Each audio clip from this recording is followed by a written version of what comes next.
the revenues or the profits.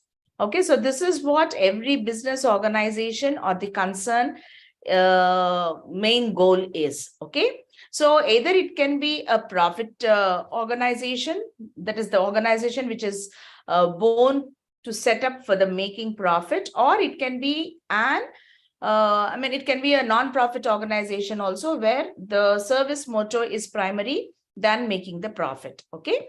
Now, coming to the different business organizations, what we have is sole proprietary concern or sole proprietorship partnership firm, joint Hindu family. It is also called as Hindu undivided family. And then we have a cooperative society, and then there's a joint stock company.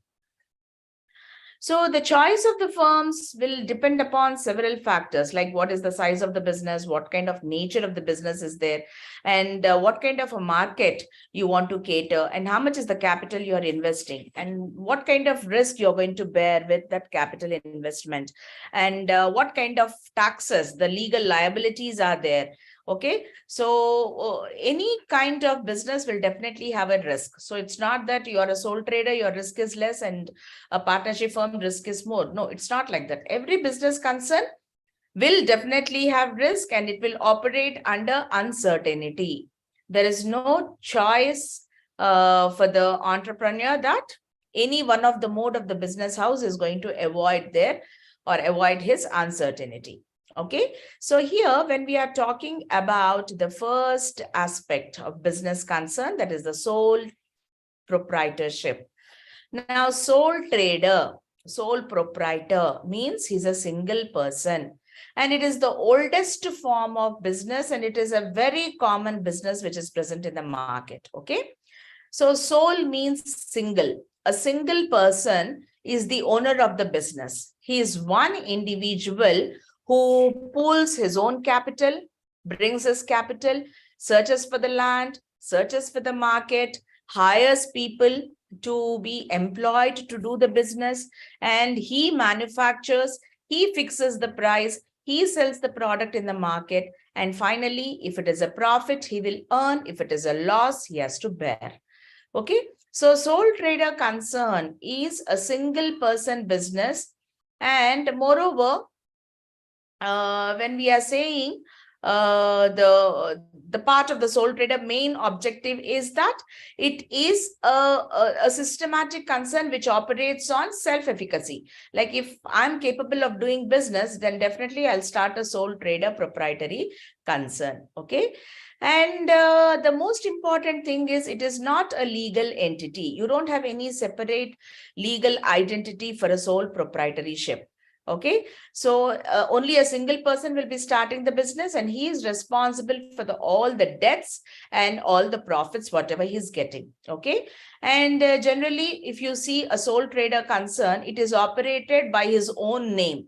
Okay, it can be the person's name, or it can be a fictitious name or something. Okay, which is simple, and it is easy to remember, pronounce, and it did not create a separate legal entity again.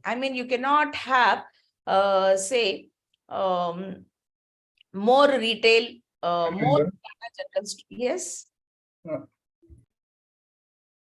You cannot have more Kirana general stores or more retail stores, because more is already a trademark of Aditya Birla, and hence you cannot repeat such names. So whenever you're fixing a name, you have to see that it is free from legal entity. Okay. And it is very simple to start with own capital. He doesn't have to, talk to many people or run from pillar to post and asking the people to come and join the business. No problems are there. The moment he has the capital, the moment he has the idea in his mind, he can start a business entity. Okay. And then coming to the basic characteristics are, as from the definition, we can say that it is a single ownership. So whatever the assets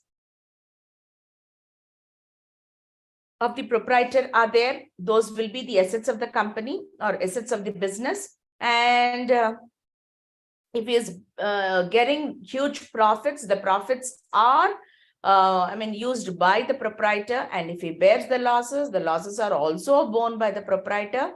So whenever there is no continuity of the business. The continuity of the business depends only upon the life of the sole trader.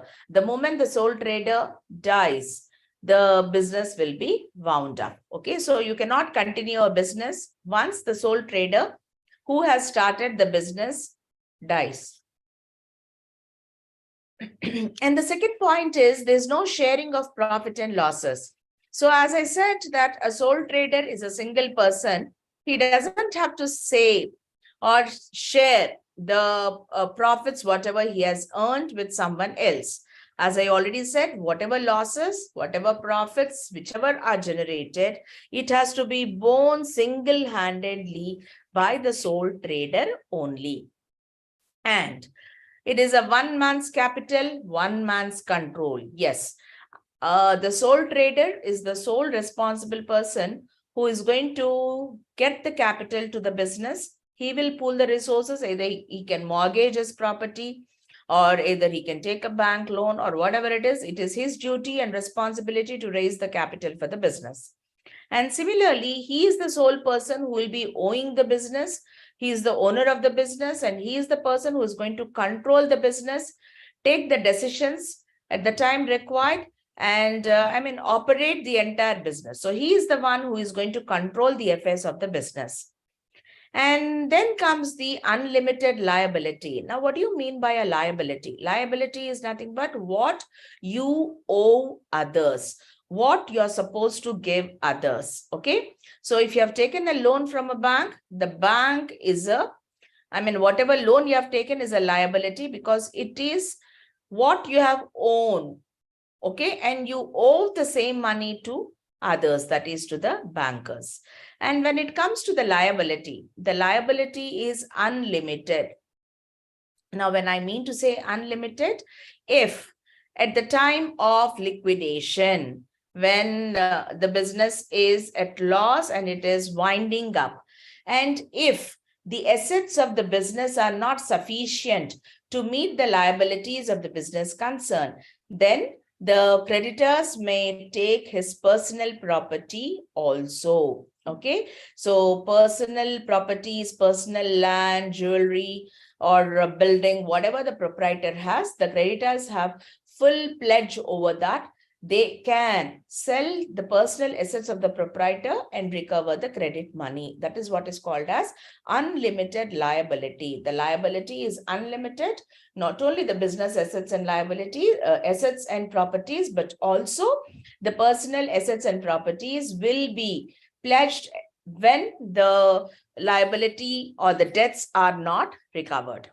And there is no separate legal entity. As I said, the business cannot be separated from the owner, because once the owner dies, the business has to be closed. It means that there is no continuity of the business. And when it comes to the legal formalities, there is no registration. You don't have to get the registration or you don't have to take the permission, so on and so forth. Just like a partnership firm or any other joint stock company, you don't have to go for the legal formalities. The legal formalities are very less. The only thing is you need to get a license from the government for trading trading, that is the buying and selling activities. Other than this, nothing else is required. Now, coming to the advantages, so it is very easy to form and wind up as the legal formalities are very less. It is very easy to form. If the owner has money, he has the capital, he can just start the business. Okay. And once he's incurring losses, he can just wind up the business and then leave. Okay. So it is very simple. And when it comes to the motivation, there is a direct link between the investment and the reward. Okay, so whatever investment you are making, whatever effort you are putting to raise the company, and whatever reward you're getting, it is all direct. There's no intermediary. There's no other person in between where you put your effort and others are enjoying. That is, the more and more the effort you put, the more and more rewards you get. And the decision making will be very quick and prompt because it is only a single person. So the sole person will try to take decisions and try to implement it. So it will be very easy for him to take the decisions and whatever the timely decisions are required, He need not consult anyone. So simply he can take the decisions and try to start implementing them. And when it comes to the control, yeah, the business control is totally in the grip of the sole trader. There's no one. So he is the sole owner in controlling the affairs of the business. So he can take the decision, he can control the business, he can control the coordination, whatever is there in the business, and see that there is no no one else who is involved in the business. So he will be directly taking the decisions which are required. And coming to the next is the secrets. Now, always a business concern would like to maintain secrets. If 2 or more people are there, the maintenance of the secrets is very difficult. I mean, you need to be very careful that the other person who knows the facts is not leaking the matter outside. But when it comes to the sole trader, he's all alone. So whatever decisions, whatever business secrets are there, they are with him only, close to his heart. So he need not divulge in the affairs of the business, or he need not give the secrets. He need not discuss anything with any of them, because he is the sole person who is involved in the business. And the close personal relations. Now, the sole trader, he will try to maintain good personal contacts and relations with the customers or with the employees, or I mean, he might also have the customers' personal data, that is, what are their likes, what are their dislikes, and based on that, he might cater to the needs or the requirements of the customers.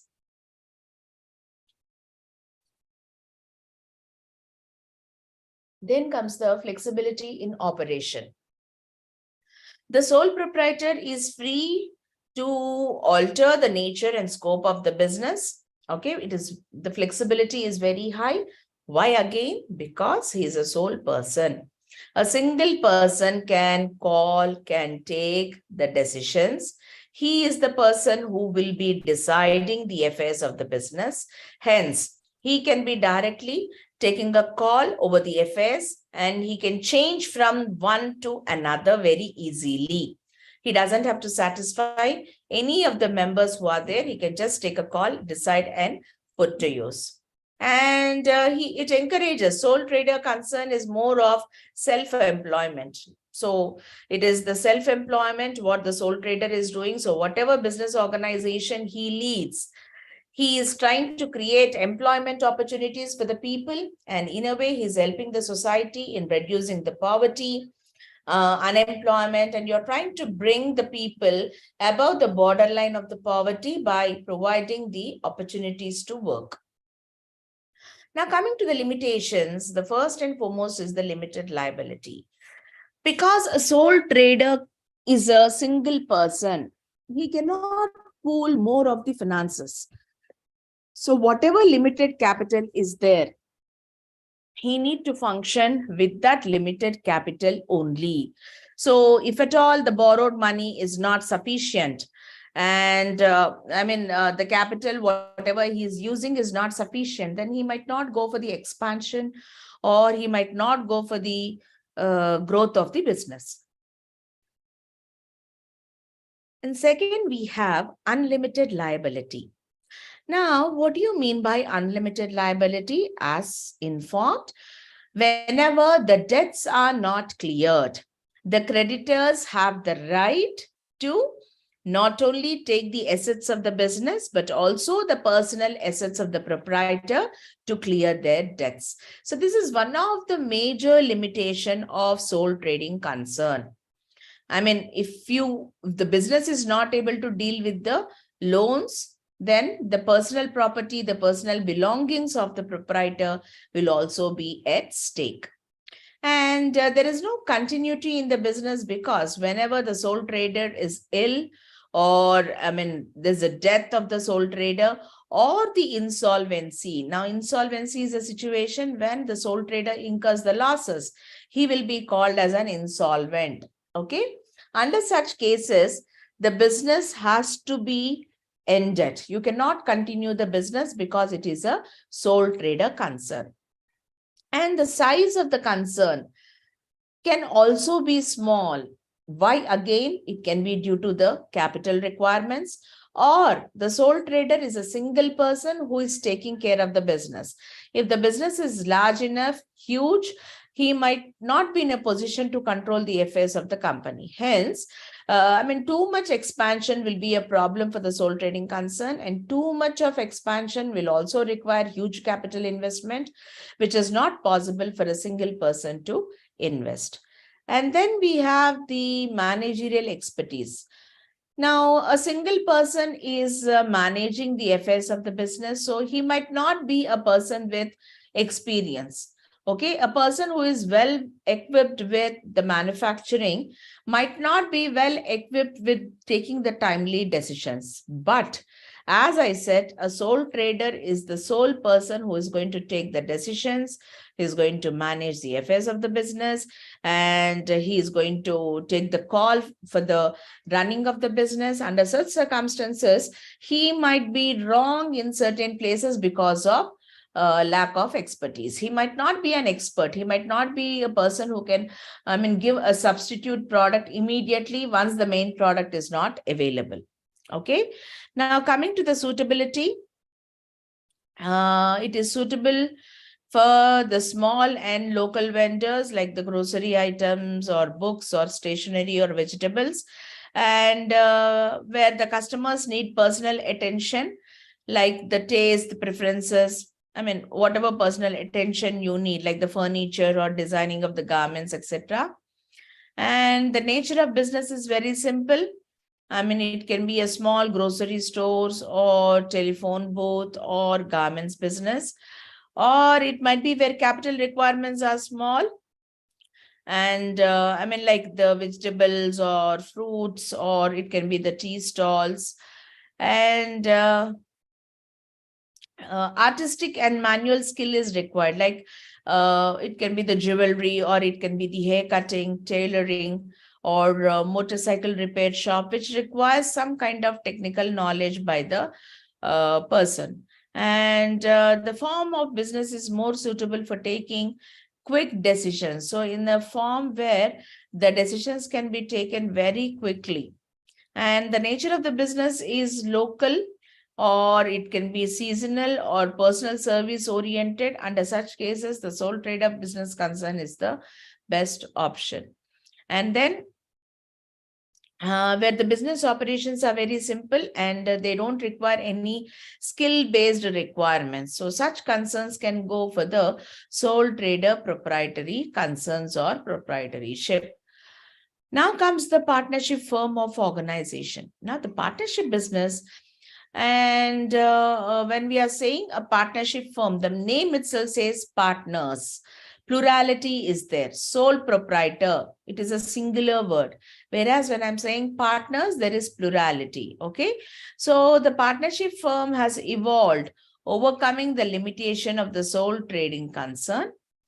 Unlike in the sole trading concern, there's a one person.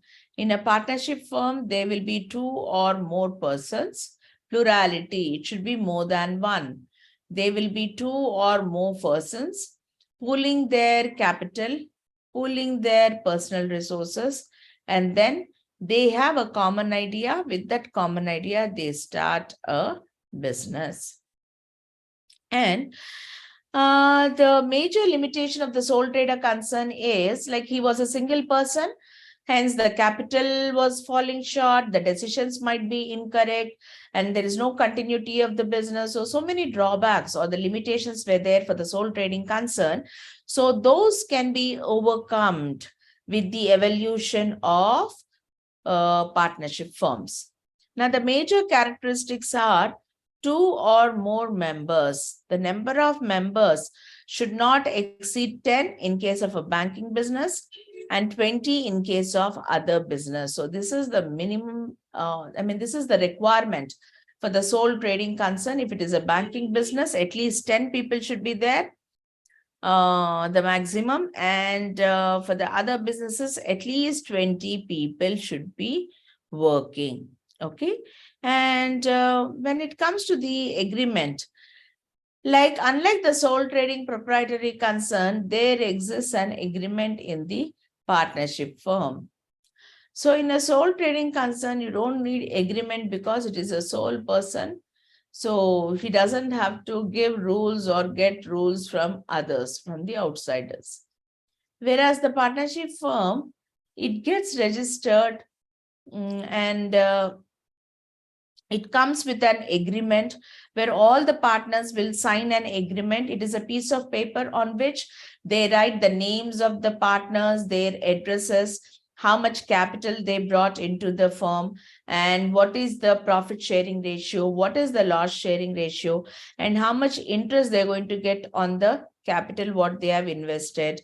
And with all these details, they sign the deed. Okay. So once they sign the deed, it becomes an agreement. Okay. So this agreement will help them to continue the business, as well as because everything is written on the piece of paper. And whenever there are legal hurdles, so these documents play as a legal proof in protecting the interest of the partner. And then comes the lawful business. Now, what do you mean by lawful business? The partner should always join hands to carry a lawful business. Now, like lawful in the sense it is legally accepted. Such kind of businesses have to be started and continued. No illegal businesses, such as it can be smuggling or black marketing, or it can be any other activity which is not as per the legal norms. Such business should not be conducted by the partners. And the competence of the partners to enter the partnership contract, the people should be well versed. There should be a person who's not a lunatic and who's not declared as an insolvent or a minor. Okay, so these people are not eligible to be partners. But a minor can be admitted to the partners, and a minor can share only the profits. There is no loss sharing for the minor. Okay, so just to add, as a member, if suppose only one person is there and he wants to start a partnership firm, then he can take his minor son as a partner. When he is admitting the minor son as a partner, only the profits will be shared with the minor partner. The losses should be borne by the proprietor only. Though minor is a partner, he is not entitled to share the losses. And then comes the sharing of profit. So whatever the partnership deed, what is a partnership deed? It is an agreement. So whatever the partnership deed says that the profit sharing ratio is so and so, in that manner, the profit will be shared amongst the partners. Okay. And if the agreement does not mention the salary or commission, then no salary or commission will be paid to the partners. So whatever the legal agreement is stating, that legal aspect will be covered under the Partnership Act. And then comes the unlimited liability. So just like the sole trader proprietary concern, the liability is unlimited. So if the losses of the partnership firm are very high and the debts are not cleared, the partnership firm's assets are not sufficient to clear the debts, the creditors have the right to move to the partners' personal properties. If two partners are there, both the partners, they can go. If three partners are there, three partners' personal assets will be at stake.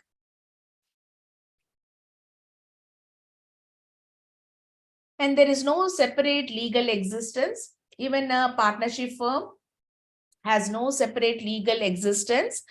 So whenever I'm saying a partner is business. Okay, so there is no distinction between the partners and the partner's business. And the relationship between the partners will be as principal-agent relationship. Okay, so they are all the joint owners of the business, and every partner has a right to act on behalf of the firm.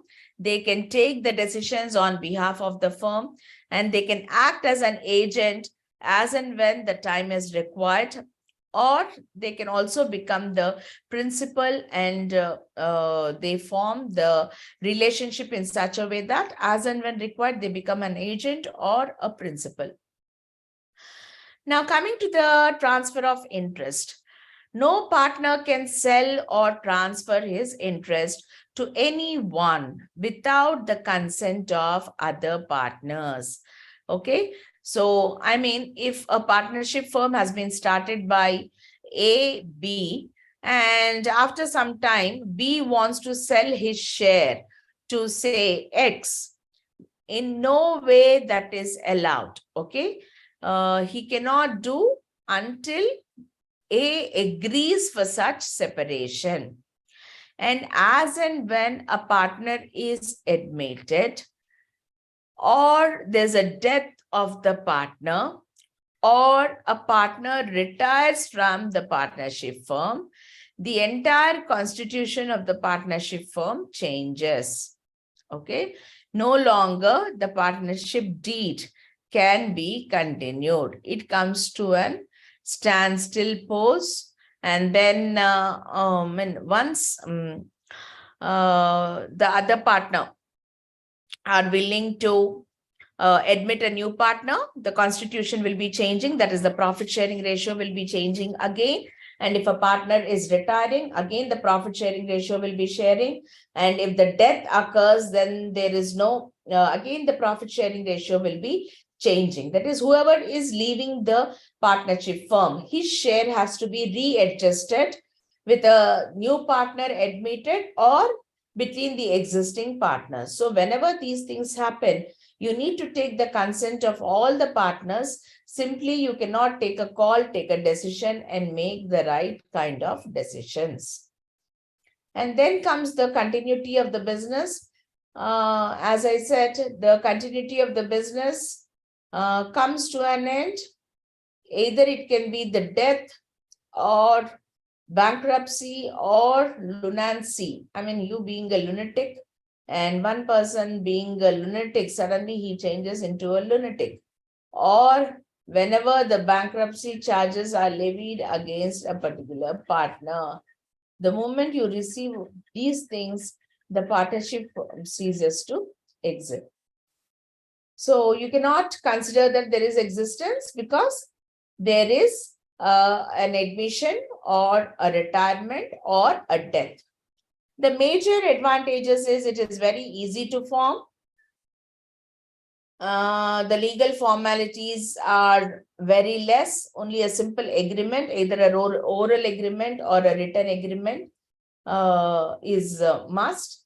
And it's not compulsory under the Partnership Act 1932 that every firm has to be registered. So even if it is unregistered, the partnership firm can continue the business. And then comes the decisions. So one mind decision is not better. Two or more people sit together and then, they take up the decisions, they take up their time in taking the timely or the right action. That kind of a decision will have a proper impact on the business. So one man's decision might be incorrect or might be wrong, but if two people are there, put their brains, one person's deficiency can be the strength of another person. So whatever limitations are there, they can solve it very easily whenever there are more number of persons. And then comes the flexibility. Yeah, there is flexibility. The partners can decide the nature, like each partner might decide like what kind of work he or she is going to do. And based on that, the work allotted will be performed by the partners.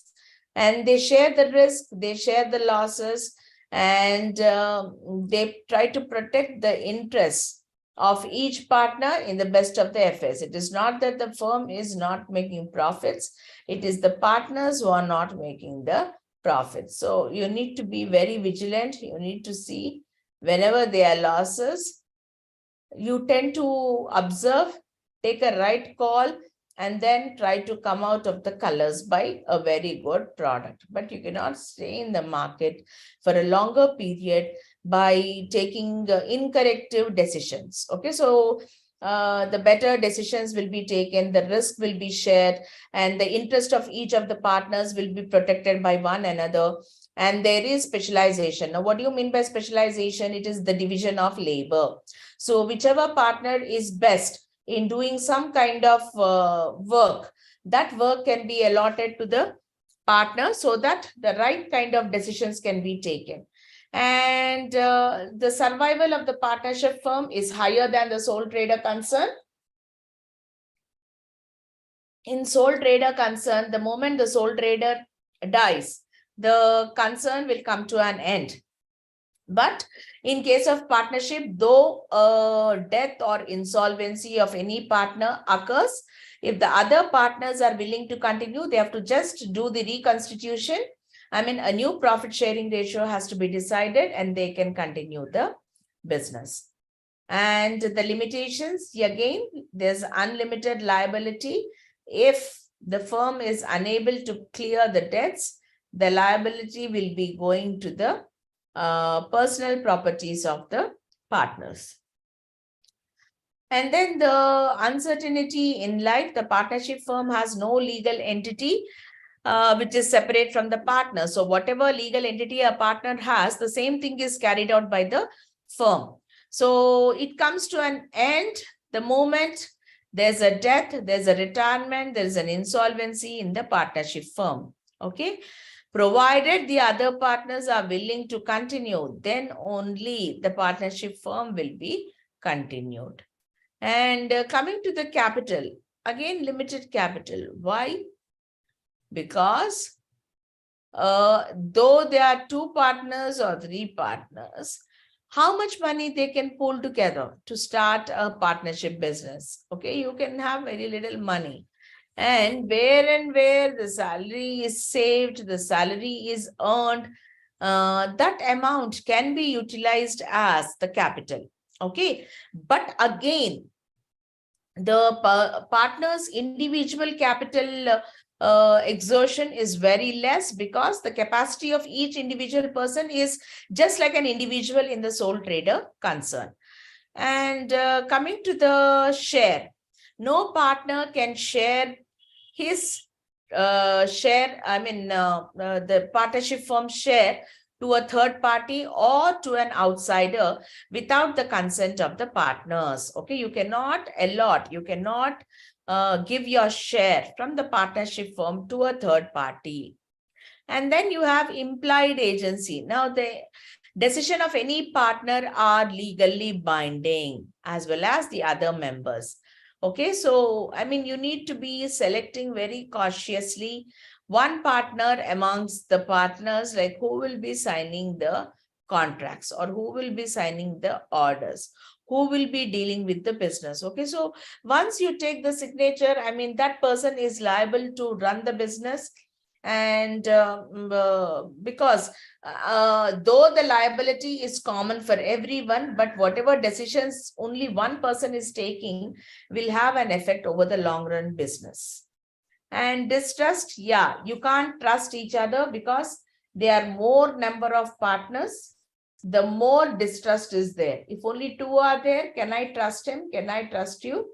And then based on that, you might take up the losses or the payments of the business. So this happened once with Elton. Elton, I mean, when we are talking about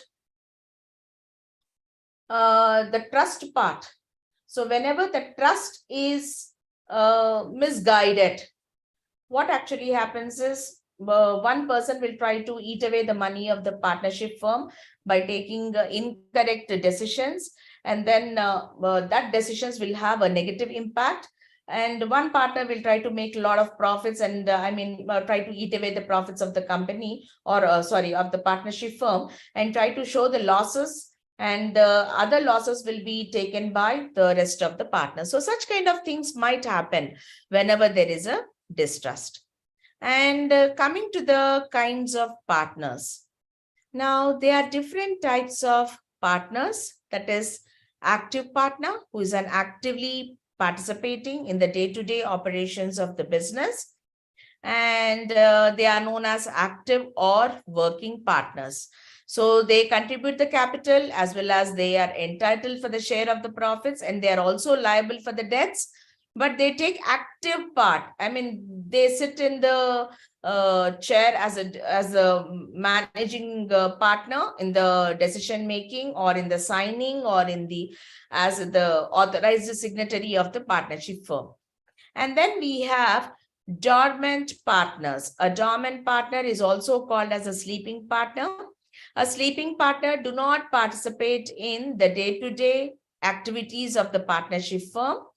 As he's dormant and as he's a sleeping partner, he will only contribute the required capital to the company, and he will be just giving the affairs to the rest of the partners who are there in the business, and they're going to take the decisions and they're going to take the call for the business. And then you have nominal partners. These partners only allow the firm to use their name as a partner, but they don't have real interest in the business. So they don't invest any capital or share profits. And I mean, they also don't take part in any decision making of the business, but they remain liable to the third parties because they are using their name. The name is given as a stake, so definitely they owe to the third parties, whoever are relying on the name of the partner and investing in the partnership firm. And when we are talking about a minor is a person who who has not attained 18 years of age. Hence is not a partner, but certain cases, just for the number's sake, as I said, you include a partner in the partnership firm. And the partner who has been included, that is the minor partner who has been included in the business, will only share the profits of the firm, and whatever losses are there, he will not contribute to the losses, and his liability is limited only to the extent the capital what has been invested by the minor. And partnered by estoppel. So partnered by an estoppel is nothing but a person who falsely represents himself as a partner, or he behaves in a way that or he gives the impression to a third party that he is a partner of the firm. Such partner is called by partner by estoppel.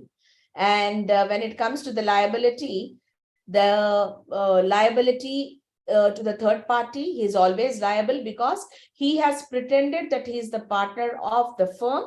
Hence, he is liable for whatever actions he is doing. And the one line meaning is a person who falsely represents himself as a partner of a partnership firm is called as a partner by estoppel. So in which cases the partnership firm is suitable? Where the capital requirements are moderate.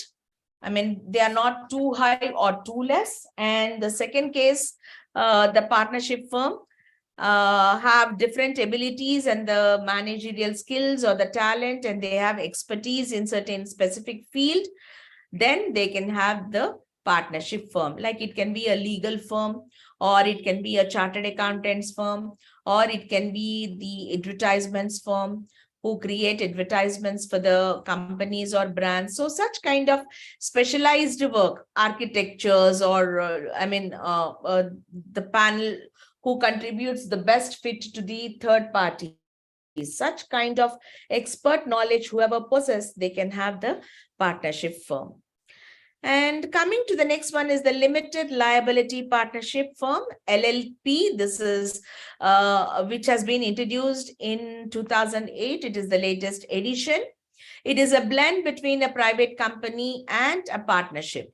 So in this alternative business form, the limited liability to the partners is the benefit. Okay, I mean, the liability is limited to the extent to the shares what they have invested in the firm. Okay, so it has a separate legal entity, and the liability will not be leaded to the personal property of the partner. So it is a very limited liability to whatever extent, to whatever share the partners have invested.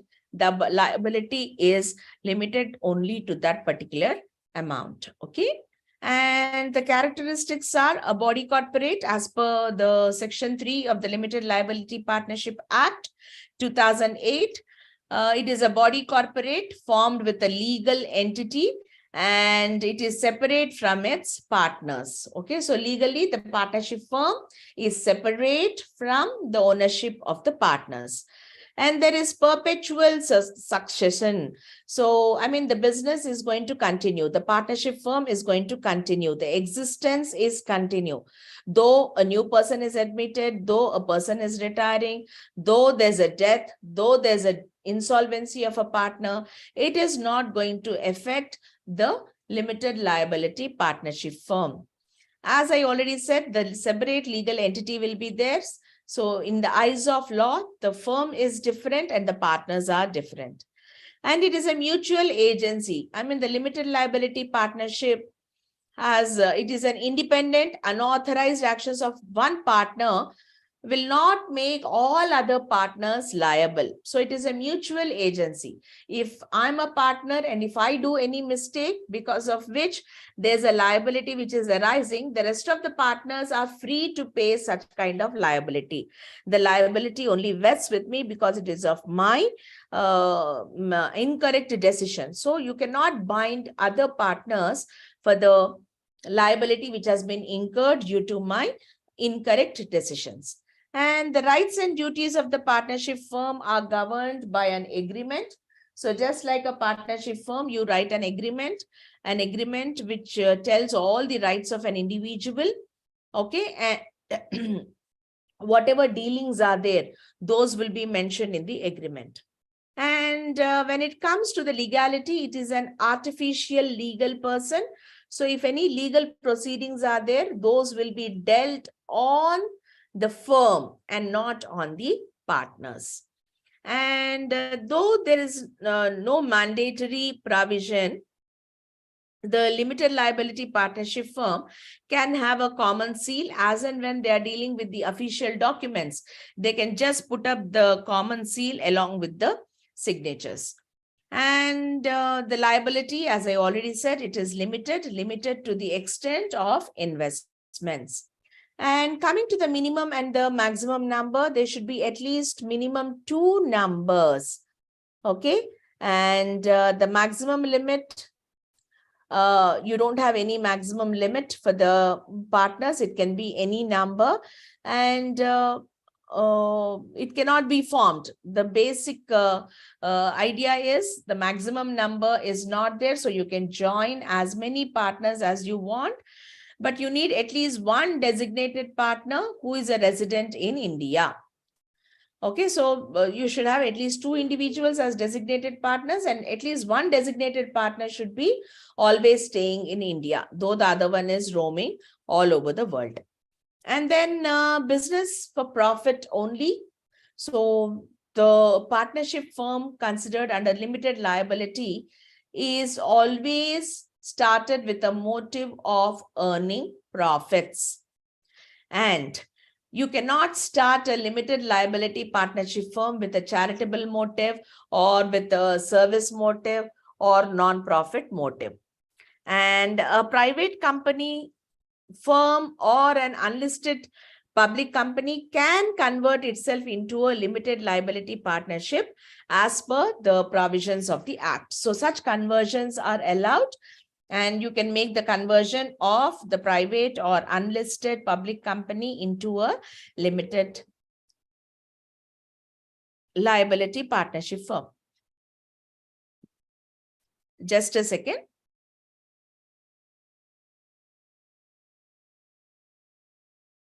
Yeah, coming to the advantages.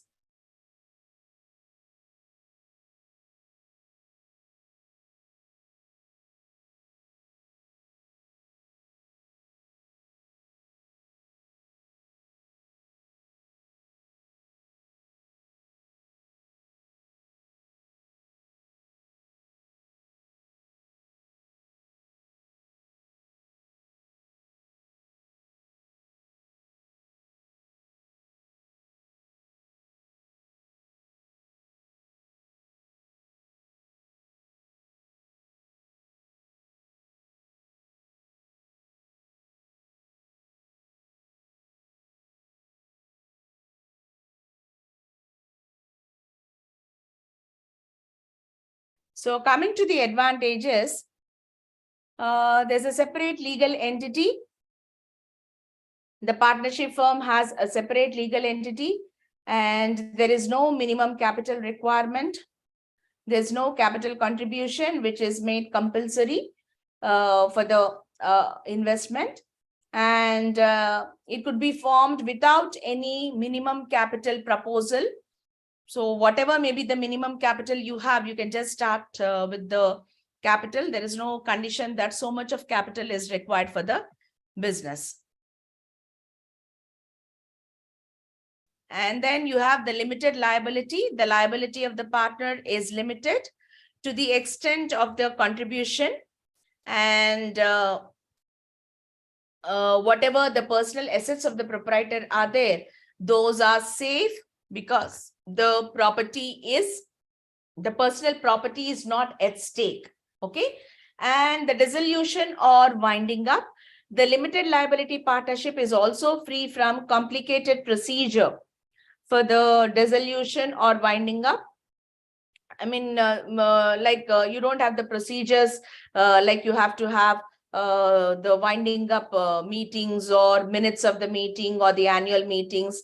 Okay, you can manage the business with in a simple manner. And if you don't want to continue the business, the winding up procedure is also very, very simple.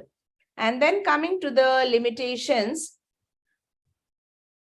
apart from the above stated advantages, the statute governs structure of the company. So the internal governance of a company is regulated by the Companies Act 1956. So whereas for a limited liability partnership, the contractual agreement between the partners will be the statute governed structure of the company. So there will be flexibility of the partnership in the limited liability partnership firm. So that will be allowing the owners to adopt any form of the internal organizations, like it can be the limitations to the owner's liability. And there is dichotomy of management and ownership. So there is no dichotomy of the management and ownership in the limited liability partnership firm. So just like a joint stock company, there are lesser requirements for the compliance in limited liability partnership firm, which makes it more and more flexible. And this kind of business is suitable where the business is, you need more number of the people for the investment, and then one or two people can just run the business by taking the quick decisions. Under such circumstances, you can go with the limited liability partnership firm. Okay, now then comes the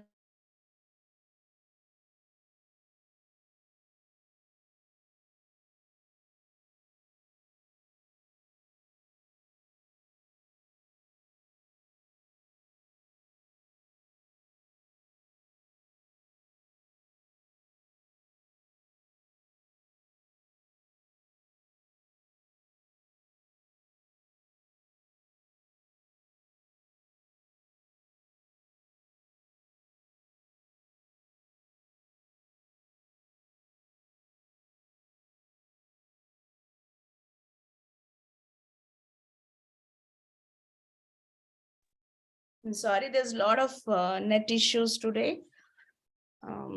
Okay, so the next thing is the joint Hindu family business.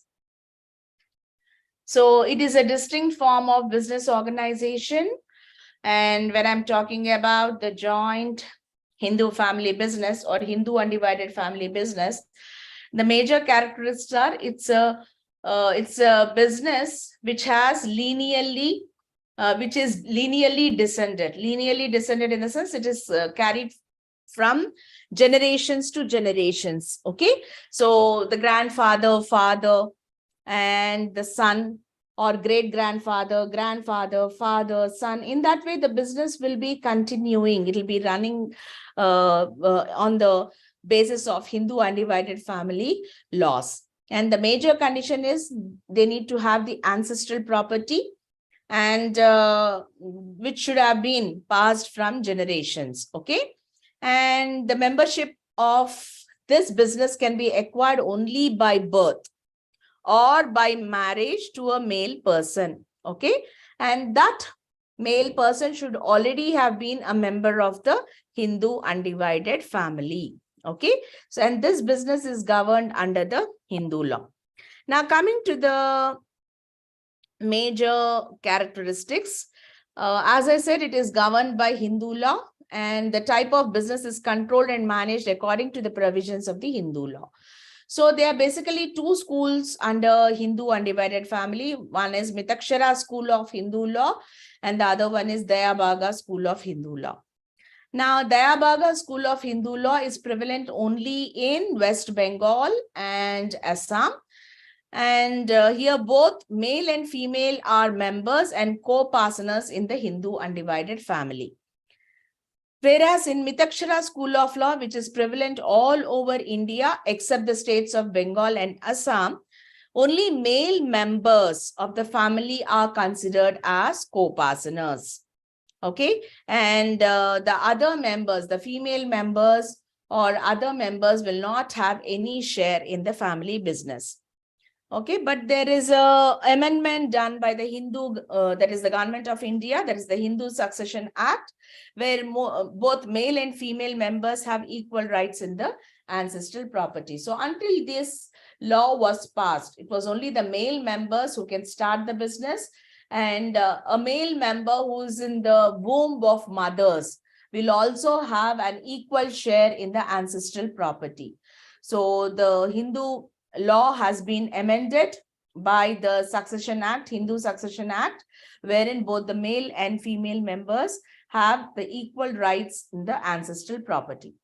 And there is perpetual existence, and the business can be continued for generations and generations, even if there is any death or any lunacy is there or insolvency of any member is there, still the business can be continued.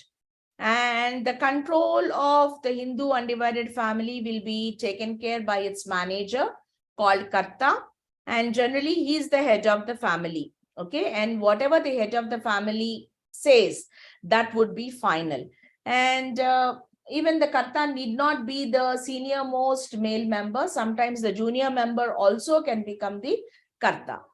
And the liability when it comes, except the Karta, all other members of the family will be having limited liability to the extent of their share. This is because, as I just now said, Karta is the manager of the business, and whatever decisions he is taking, he is liable for that. Hence, the liability of Karta is unlimited, whereas the member's liability is limited to their share. And a minor cannot become a co-partner, though he may be admitted to the partnership firm. But in case of a joint Hindu family business, a minor is also a partner. So I said, a child, a newly born child, a male child, the moment he takes birth, he becomes the partner of the Hindu undivided family. Now, the joint Hindu family business cannot be dissolved by a single member of the family, and it is only possible if all the members of the family agree for the dissolution. Now, coming to the advantages, secrecy can be maintained because it is only the Karta who is taking the decisions. There are no formalities to start because it is a linearly descended, and it is passed with the ancestral property, which can be dealt with the generations to generations. The business can be continued. And as the Karta is the sole person who is going to make the decisions can be prompt and quick. And for the survival and the longevity of any business, you need to be more careful, more economical in spending the money of the business. So here the joint family affairs are taken care by only Karta. So generally 90% cases, the senior most male member is the Karta. So he has a lot of expertise. So he will take the decisions which are going to benefit the Hindu undivided family business. And coming to the credit facilities, the getting of the credit is more, sometimes the family members themselves. See, if a family member is there, He need not be doing only the family business. Though he is a member of the family business, he might be a doctor, he might be an engineer, where he can earn his own money. And whenever some money is required by the Hindu undivided family, they can just give as a credit, as a loan to the karta, so that the money can be invested in the business. And then coming to the limitations. So the first and foremost is the membership. The members of the joint Hindu family are confined only to the family members. No outsider is allowed to be a member of the joint Hindu family. And there is capital inadequacy because whenever you want to expand, you need a lot of money, a lot of capital. But as I said, it is only the members of the family who are supposed to lend the money. If the resources of the members are very less, you will have capital inadequacy. And then only the karta is the member who is going to take the decision. So he might not be an expert in all the aspects. Sometimes he might need some kind of assistance, but the limitation of the time, the limitation of the experience, skills of the karta may not help him to perform his duties or discharge his duties effectively. And when it comes to the unlimited liability, in case of a joint Hindu family business, the liability of karta is unlimited. And this ceiling will definitely hamper the growth and expansion of the family business. And if the power is misused by the karta, the entire management and the affairs of the business will be at loss, and that might result in unnecessary family disputes and family division of the property. Okay, the suitability, generally it is for the moderate capital investment required, and there is the firm needs the personal skill or some kind of judgment, and maybe the members are very skilled in operating a certain set of business. Only under such circumstances, the Hindu undivided family business can be operating.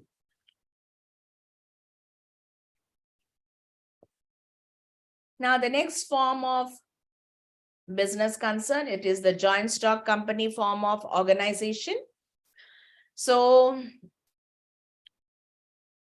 what is a joint stock company? A joint stock company is governed under the Companies Act 1956. Now we have the latest act, Companies Act 2013. So initially, the Companies Act governed the joint stock companies, and the formation of a joint stock company is as a separate enactment, and no single individual or group of individuals can start a joint stock company. It comes only with the registration. You need to register your company under the Companies Act 1956 by following and fulfilling all the formalities required. Okay, and though it is an artificial person, it has separate legal existence. So the company can sue others, and the company can be sued by others. Okay, and it is a legal person in the eyes of law, and it is recognized by a common seal. And it is, a common seal is nothing but it is like a signature of the company. Okay, wherever the official documents are going, you just put your common seal, which means that it is approved by the company. And there is perpetual succession or continuation of the business. As joint stock company has a separate legal entity, there is no death for the company. Until and unless it is insolvent and there is winding up of the company will continue forever. And it is a democratic management. Why it is a democratic management? Because a joint stock company will raise the funds by issuing a prospectus, asking the general public to subscribe the shares. So whoever is subscribing the shares, they become the owners of the company. They are the real owners of the company. And they elect the managing directors who are going to manage the company. So who are the real owners of the company? The shareholders are the real owners of the company. And they elect the representatives amongst themselves, and they will be the directors of the company. So the director on behalf of these shareholders will be running the company, will be governing the company, and will be functioning the company. And when it comes to the liability of the members, the liability is always limited to the extent of their share. And the risk of losses is borne by all the shareholders. Unlike the proprietary concern or partnership firm, the liability is limited in the sense it is only to the extent of the share what they have invested in the company. And even though the risk is huge, you also have many shareholders who can bear the loss with their personal share, but your personal properties are safe. And coming to the kinds of joint stock companies, you have the classification wherein it can be a chartered company, it can be a statutory company, or it can be a registered company. And in the registered company, you have unlimited company, company limited by guarantee, and company limited by shares. And again, it is further divided as public limited company and private limited company. Now, what are the advantages? There are several advantages. Whenever it comes to a joint stock company, you have more number of shareholders. When more number of shareholders are there, your capital investment will be more, your resources will be more. And whenever more resources are there, your operations will be more. And when your operations are more, definitely your returns will also be more. And the liability is limited, so that will attract the shareholders to invest in the company. Their properties, the personal properties are safe, and then they don't have to bother that their personal properties are at stake. So whatever investments they are making, only that much amount is at risk. The rest of the personal property is always under safety. So they have the chances of investing in the company. And it is a professional management because generally the companies are governed by the board of directors, and these board of directors, they manage the affairs of the company. And generally these people are highly talented, or it can be highly knowledgeable with experience and the expertise. They run the company. So when it is a professional management, naturally you have high expectations and as well as high returns also. And whenever it is a joint stock company, as the resources are more, your operations will also be on large scale basis. So whenever your large scale operations are there, your resources utilization will be on large scale, your production will be on large scale, your sales will be in large scale, and as well as your returns will also be in large scale. And some kind of contribution you're going to make to the society, because whenever it is a large scale operation, you need more people to be employed in the concern. So you're providing the employment opportunities, you're providing the basic locational factors, which you are helping to other traders also to establish themselves for the benefit of the company. So in a way, whether it is a direct or indirect employment, the companies are able to provide. And you're also, as a joint stock company, develop the research and development. Okay. So, you can devote some money for the research, for the betterment of the society, for the improved process of production, for a better products to be sold in the market. So such kind of research can be devoted when it is a joint stock company. Whereas coming to the limitations, it is very difficult to form because, as I said, it has to be compulsorily registered under the Companies Act. So whenever you are saying Companies Act, so many formalities will be there. It's not that you sign one paper and you start the company.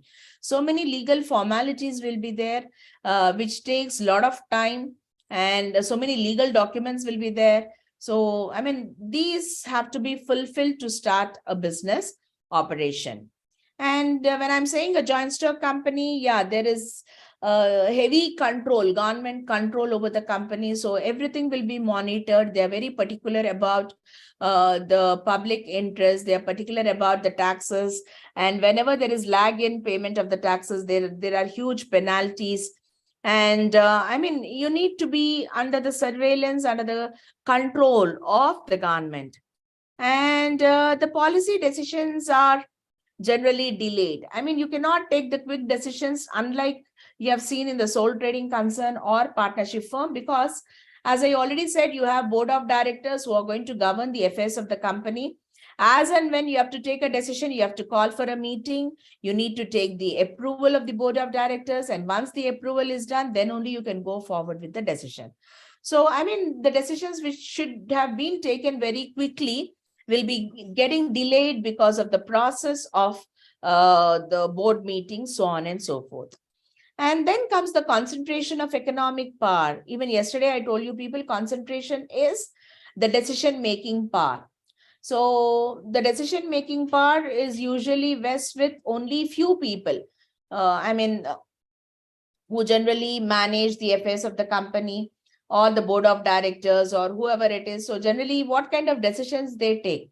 They take the decisions which are going to interest them or their family members.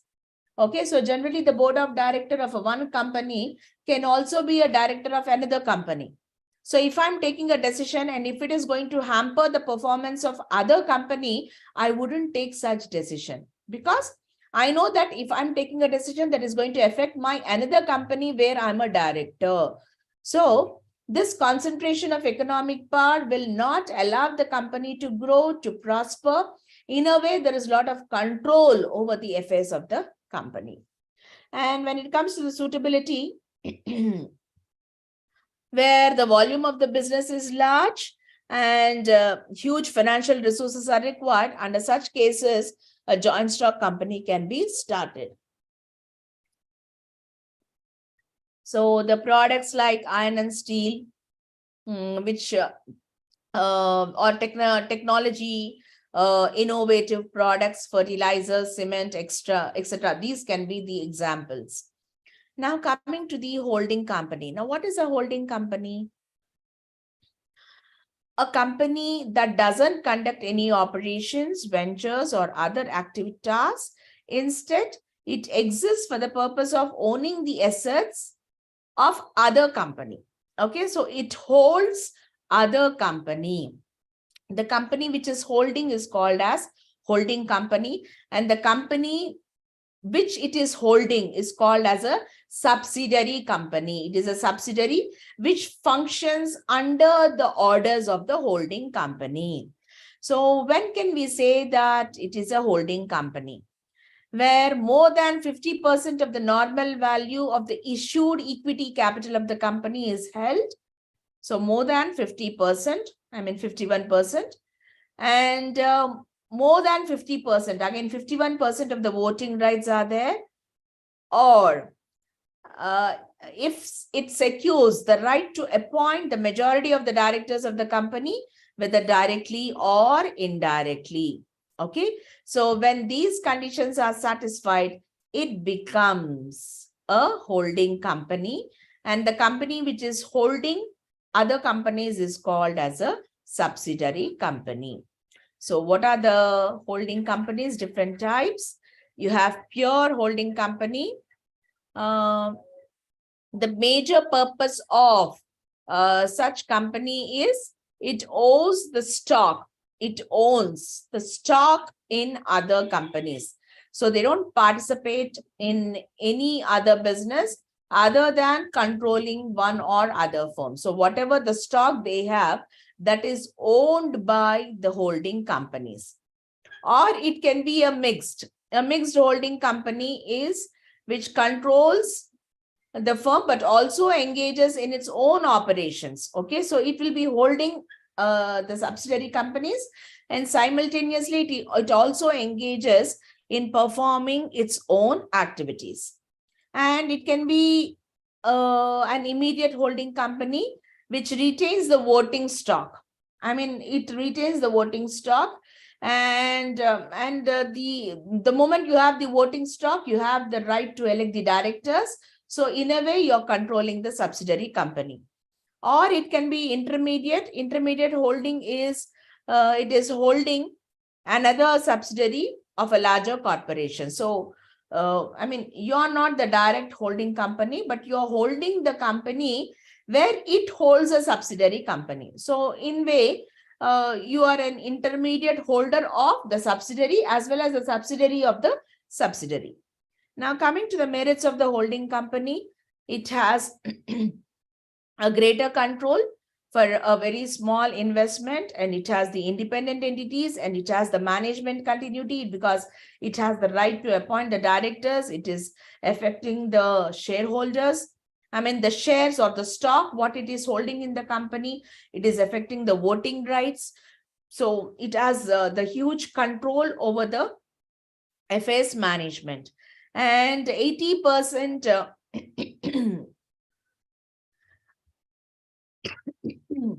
so you can also have the tax benefits because whenever you are a holding company, the subsidiary can also get the tax benefits, whatever the holding company is having. Okay. So the quite opposite, what is a subsidiary company? Which is controlled by a holding company.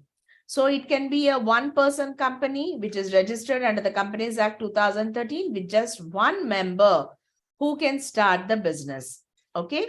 And the memorandum of such company shall indicate the name of the person, like who is that one person who is going to control the company. So it may be registered as a private company with one individual person. And in case of death or disability of the sole owner, adequate safeguards are provided so that the business can continue.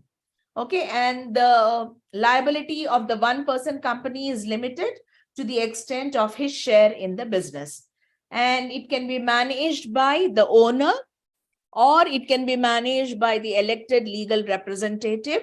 And the annual accounts of the company shall be audited because it is required, because it is formed under the Companies Act 2013. And whatever the audited copies are there, that need to be filed with the registrar of the companies. The next one being the cooperative societies. Now, what is a cooperative society? A cooperative society has formed under the Cooperative Societies Act 1912. So as per this, the cooperative society will be formed under cooperative principles. You need to have a cooperative principles. They encourage doing service, or they encourage doing or helping the members of the cooperative society. The common people, they come together. They are economically weak. They don't have the purchasing power. They don't have the concentration. They don't have the rights. So instead of one man fighting, these people, 5 or 6 or 10 or 20 members, they come together, they form a society and pool their resources and buy the products, and then they sell them at a concessional rates to its own members as well as to the outsiders. Okay. So it is on the principles of all for each and each for all. And the principles of the cooperative society are the main pillars. That is, it is open and voluntary association. There is autonomy. Whatever share capital is raised, it is on the cooperative principles. They start with a service motive. There's a democratic management, each member only one vote, and there is 100% government control because it is registered under the Cooperative Societies Act 1912. And whatever the distribution, whatever surplus they have, that is distributed amongst the members. And generally it is a cash trading, there is no credit. And each man will help each other. There is a mutual help. And they also have the cooperative education and training and cooperation amongst the cooperatives. So it is a voluntary membership. There is no force, and it is free to join at whatever time they want, and they can leave at whatever time they want. Okay. And the registration of the cooperative society is compulsory, and it has a separate legal identity. The liability is limited to the share what the cooperative society members have pulled in or contributed as share capital. And the control is generally taken by the elected body, and it is on the democratic principles. Each member will be voting, and based on the voting, the members, that is the elected body or the body which represents the cooperative society is elected, and they govern the cooperative society. And the major purpose is to do service and not earn profits. And coming to the advantages, one man, one vote, the liability is limited, there is stability in the existence, there is operational economy because you are buying from the manufacturer directly by avoiding the middleman. So you're going to get the products at a concessional rate, and whatever the concessions you are getting, that you are distributing amongst the members. So, I mean, if you're buying a 100 rupees product for 90 rupees, the same product is sold for 90 rupees to the member. So in a way, the benefit is taken by the society. At 90 rupees, they're going to purchase in the bulk of hundreds or thousands, and the same is transferred to the members. And it is very easy to form. Okay, a minimum of 10 members are required to start a cooperative society. Now, coming to the limitations, the resources are limited because, as I said, those who have economically weak, generally they come and form a society so that they can pool the resources and get the benefit. So the contributions will be very less, and they are not proficient. They cannot pay attractive salaries or wages and get a proficient person to handle the cooperative society. And as per the Cooperative Societies Act, Section 7, you cannot maintain any secrets because you need to disclose each and every information to the members. And there's a lot of government control, and there are several rules and regulations in forming and maintaining a cooperative society. There are so many forms, so many accounts which have to be distributed, maintained, filed, so on and so forth. And as we know, if two people are there, definitely they'll have difference of opinions. So if there are more members in the cooperative society, each one will have different set of opinions, and that will be leading to unnecessary quarrels. So what are the points to be considered to start a business? Any kind of organizations, whatever we have discussed. The first is you have to see that it is easy to form. And there are not too many legal formalities or the documentation. The time for forming the organization should be less, quick and simple. And you need to raise funds for the functioning of the organization. So what is the process? What is the mode of raising the funds? Okay, and the liability. So generally the liability, if it is limited, that is going to benefit the members. So more concentration has to be given to the limited liability firms. And the flexibility, where, you can't be rigid with your businesses. Wherever possible, you need to make necessary changes. So there should be a lot of flexibility in the operations. And stability and continuity, you want the business to continue for a longer period. Perpetual existence or succession of the business is always appreciated. You don't want the business to be closed just because of a death or a retirement or insolvency of any of the members. So stability and continuity and maintenance of the secrets. Yeah, you need to maintain the secrets all the time because you need them to, process the concern by taking the decisions, and you want the decisions to be kept to the close of your heart so that there is no revelation, because the moment you're revealing, then it will be an open secret, and that will really, that is not really helping. And the partners or investors.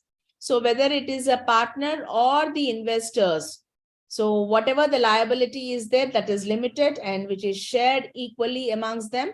So in a way, they will be interested in forming or in joining such a firm where the liability is limited as a partner or as an investor. And coming to the government regulations, for example, in case of sole proprietorship or for the case of partnership firm, the compliance or the government control is comparatively less. Whereas when it comes to the joint stock companies or cooperative societies, you have enough control by the government. So you need to see that what kind of control you're expecting for the business. And the taxation, the tax liability is different for different set of business organizations. Okay, for the the sole trading concern, it is treated as individual. So the individual rates of tax will be applicable. For the partnership firm, it depends upon the kind of partnership firm they have. Generally, it is 30% of the profits they have to pay as the taxes. The joint stock company is also 30% of the profits they have to pay as the taxes. And when it comes to the cooperative society, there are a lot of deductions which are eligible to be deducted under Section 80P of the income tax law. So based on the tax benefit, maybe the individuals can decide what kind of business organization they would like to start. Similarly, the ownership and the control, what kind of incentives or initiatives they have to take to control the business, that can be considered purely by the business concerns. Now, coming to the provisions of the Companies Act, the latest provisions when we are saying, so the Companies Act consolidates and amends the law relating to the companies from time to time. So as per the provisions, we have the introduction of one-person company. So it is a private company which has only one member. And this was discussed, so that one member's liability is limited to his share. He can run the business either by himself or through the representative. So minimum members of the private company. So earlier the minimum numbers for the private company is 2 to 50. You need to have 2 minimum and maximum 50. So that number has been increased to 200. And the burden of the stationery, the letterhead, bills or invoice, quotations, emails, or whatever it is, should bear the full name of the contact person, address of the company, registered office, corporate identity number, telephone number, fax number, email ID, contact, website. So all the information about the company should be available on any communication from the company. And the articles of the association, it is compulsory to adopt table F as standard set of articles of association of the company. So whatever relevant changes are there for the existing company, they need to make such changes and adapt themselves to the table F. And coming to the commencement of the business, for all the companies registered under the Companies Act, need to file the following documents with the registrar of the company. That is the declaration of the director in the prescribed form and a confirmation from the company that the verification, filed a verification of its registered office with the registrar of the companies. Where is your registered office situated or located? And this has been filed and approved by the registrar of the companies.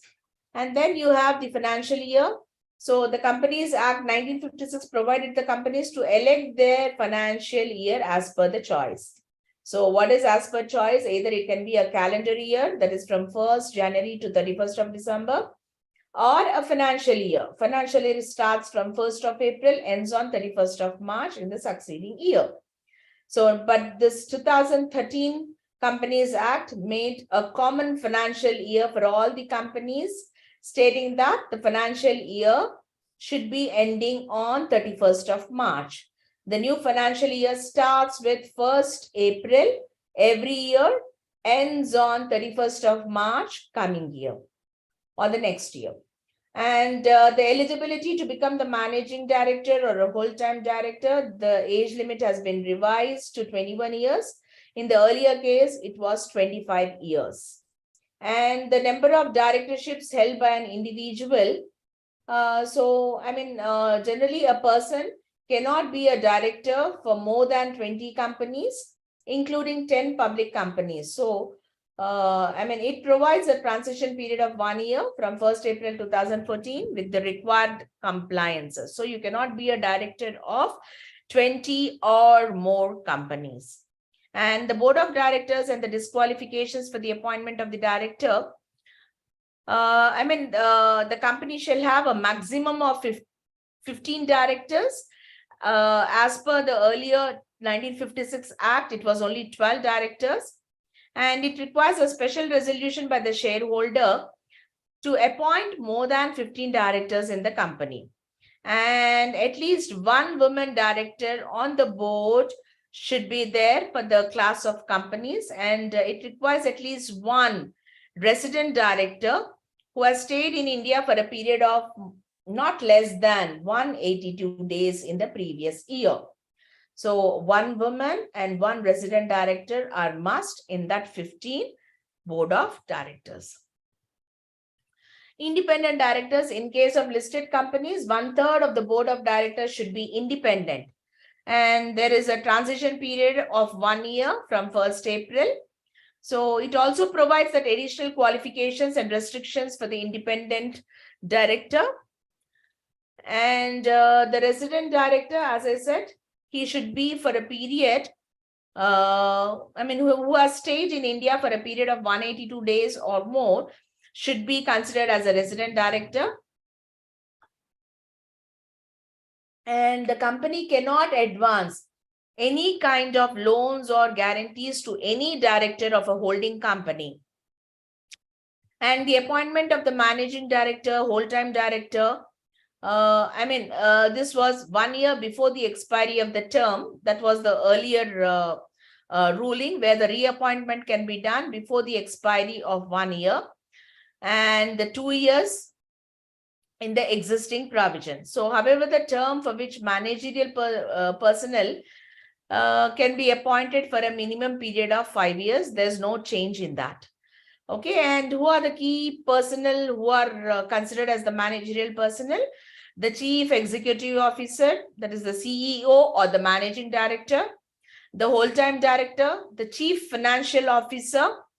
Okay, and these are prescribed for public limited companies with the paid up capital of more than 10 crores. And attending board meetings. So a director shall vacate the office if she is absent for all the meetings of the board of directors held during the last 12 months. So if a board of director is not attending the meetings, he shall be vacating the office. And the board meetings, at least 7 days notice has to be given for the board meetings. And the board requires to meet at least 4 times in a year, and there should not be a gap of more than 120 days between 2 consecutive meetings. And the appointment of the statutory auditors is compulsory. Every listed company should appoint a statutory auditor for 5 years and the firm auditors for the 10 years. So the appointment is must, and it will be dealt in the annual general meeting. And other than this, you have the specialized services like internal audit, bookkeeping, and you have the investment advisory, outsourced financial services, and any other services which are prescribed under the Companies Act should also be provided. And yeah, it is mandatory that every company should have corporate social responsibility. So 2% of the average net profits of the last 3 financial years should be spent mandatorily on corporate social responsibility activities. Okay, so at least 2% of the average net profits for the last 3 financial years. So if the net worth is more than 500 crores, or the turnover is 1,000 crores or more, or net profit is 500 crores or more, it is mandatory you do the CSR activities. And all the financial statements should be mandatorily maintained in the company's registered office, and even the balance sheet has to be published in the newspapers. So what has to be maintained? The balance sheet, the P&L account, the income and expenditure account, the cash flow statement, a statement of changes in the equity, that is the funds flow statement, and any explanatory note or document which has been annexed. And then you have the entrenchment. So this is according to Section 5 of the Companies Act. It may contain the provisions of the entrenchment to the effect that specified provision of the articles may be altered. Okay, so whatever the articles are there, I mean, some might not be applicable to the company. Under such cases, it can go for the entrenchment under this particular section. So this is what all about the new Companies Act amendments in 2013.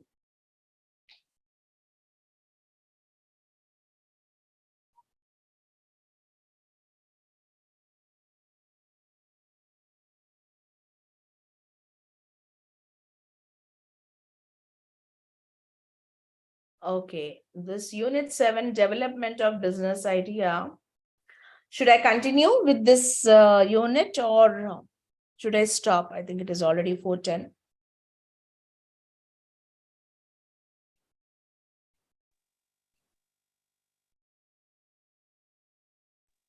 Tomorrow, madam. Tomorrow.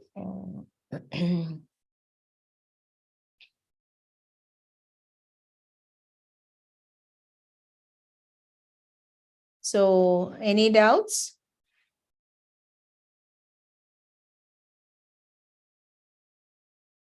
Kumar, Maunika, Venkateshwarlu. Any doubt? No, madam. No doubt.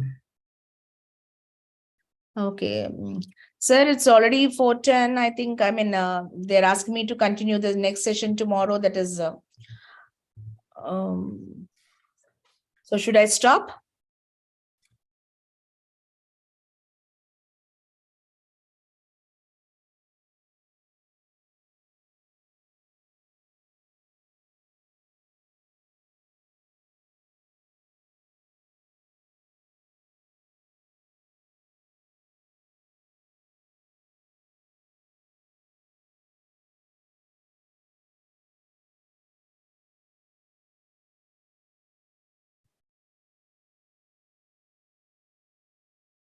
Okay, then. So we'll continue tomorrow, right?